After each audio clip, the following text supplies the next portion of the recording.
For more perspective to this development, I'm joined by researcher and educationist Peter Ogundero. Good to have you join us. My pleasure to join you. So when JAMB announced technical glitch to its UTME results, it came under severe criticism. And then when it also had issues with the SSC result, it was also criticized. But as you now listen to or read the statement coming from JAMB, that some of these issues are even coming from the students themselves who are applying for these exams. I mean, how do you react to this? Yeah, if you listen to the report well, just as I tried to, you will hear that the challenge is driven just by not just by technology, but also it's now culturally normalized. And that should be underscored, culturally normalized. Parents accept this, the children think it's the way to go, and the larger society don't seem to be frowning at it.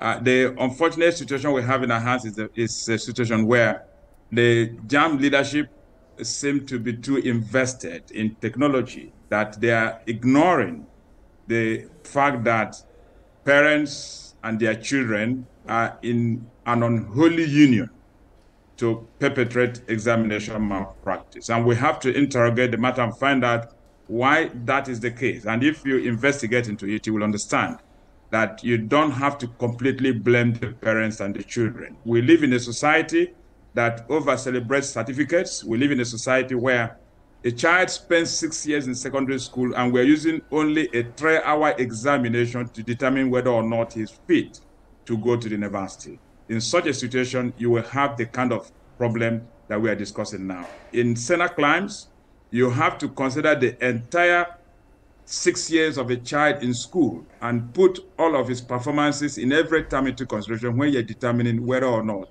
he's fit to benefit from university education. That's not our practice in Nigeria. We are just using a JAMB exam test that doesn't last more than 3 hours to determine who goes into university and who does not. And we are trying to use technology to solve that problem. No, you can't. It's a systemic challenge, and even employers are involved in it. Employers who don't seem to be very concerned about skills, about knowledge, about the right values, who seem to be determining who works for them strictly on the basis of the kind of certificates that young people possess. So long as we continue to have a country where we worship certificate and money, we will continue to have the kind of problem we're discussing. But should there be a justifiable reason for a parent to collude with a school for exam malpractice on behalf of their own child or ward? I mean, that no matter what, even if we're a society that celebrates certificates, isn't that also condemnable for parents to involve themselves on behalf of their wards in exam malpractices? Yeah, certainly it's condemnable, but we have to live with that reality. And we have to also interrogate the matter further to find out why, in spite of the fact that everybody knows that is not acceptable, everybody seems to be doing it. Most private schools are indulging in this because it's a way to sustain, the running of those schools, because parents tend to send their children to places where they hear that everybody who attends such schools finishes with 9 A's and comes out with over 300 in JAMB UTME.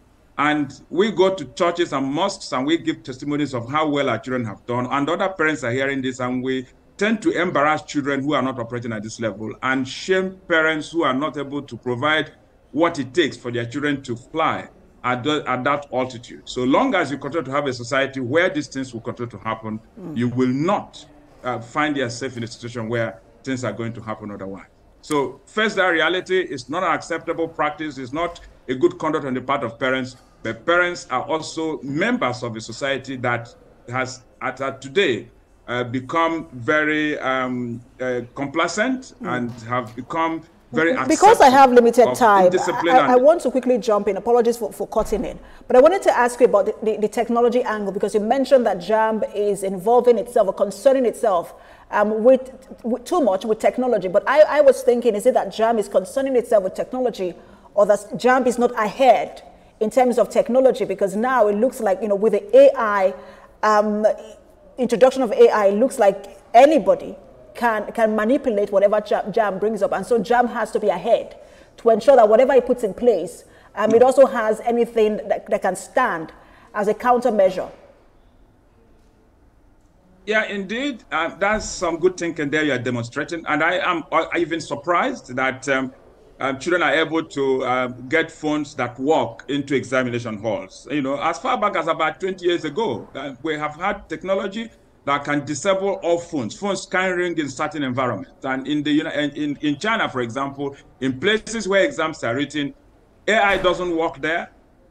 In such places, and the phones don't work in such places. I'm surprised that we have CBT centers where children are able to get information from the internet. We can disable those systems completely, and nobody gets information through internet platforms. So, but having said that, I must still reiterate the fact that technology alone cannot get JAMB out of the woods as far as this problem is concerned. We must get parents, the children, and more importantly, the teachers and school leaders involved, so that we can do this as a collaborative effort. It's our society, it's not just JAMB society, and JAMB should not take on a battle that only it cannot fight and win.